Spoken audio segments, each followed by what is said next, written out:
Ako si Sol Bermudez, taga Winnipeg, Manitoba, Canada.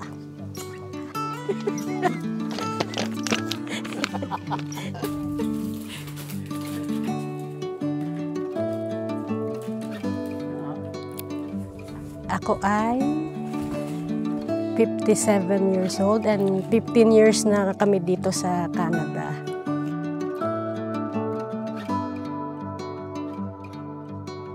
Kaya kami pumunta sa Canada para sa future ng aking mga anak. Dalawa kong anak, si Marcella and si Jumbo. Niisip ko na meron silang maganda ang kanilang kinabukasan dito sa Canada. Para sa kanila.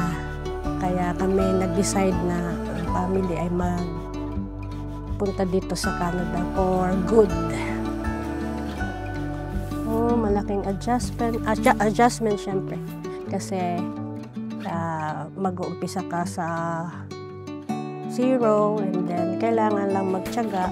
Pero pag inisip mo yung mga anak mo, ang future nila, makakaya mo ang lahat ng hirap, may struggle syempre. Yung iba yung pagtatrabaho dito. Pero nakakaya naman.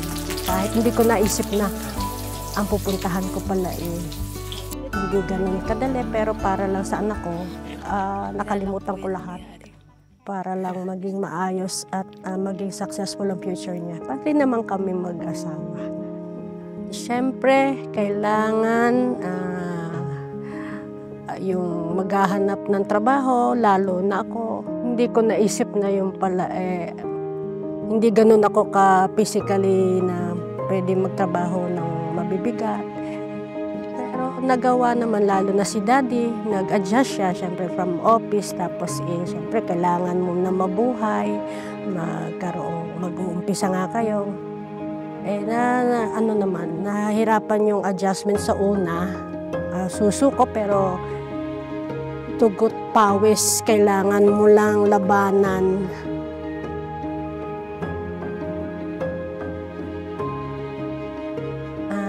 Pinaka-proud na nangyari dito sa amin ay noong ang dalawang anak ko ay nakapag-aral dito at nakatapos, professional na sila.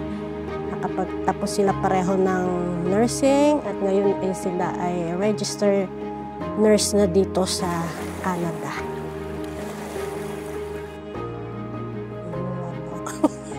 Yun ang tanong. Kaya ko ang buhay dito.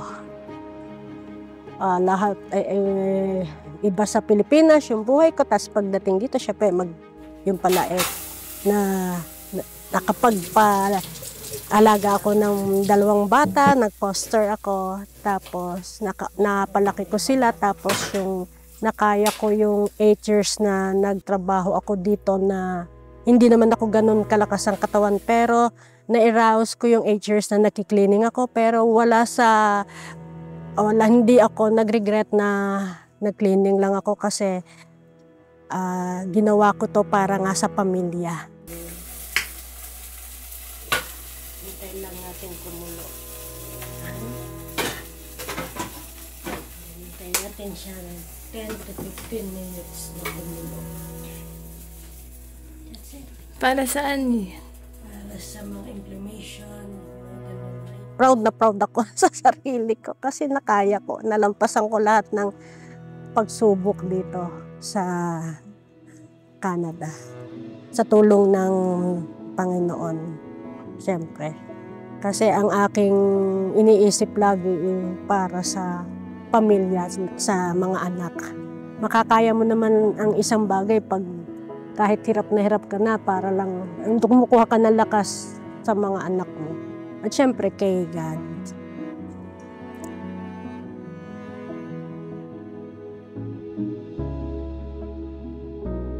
Lahat lang ay magdasal lang talaga. Hindi naman talaga lahat may up and downs naman talaga ang buhay, pero sa pagdadasal makikita mo talaga na nadyan siya lagi to guide nga at saka hindi ka niya pababayaan. Lagi lang magdasal tayo. At yung maging mababa, humility lagi is the key.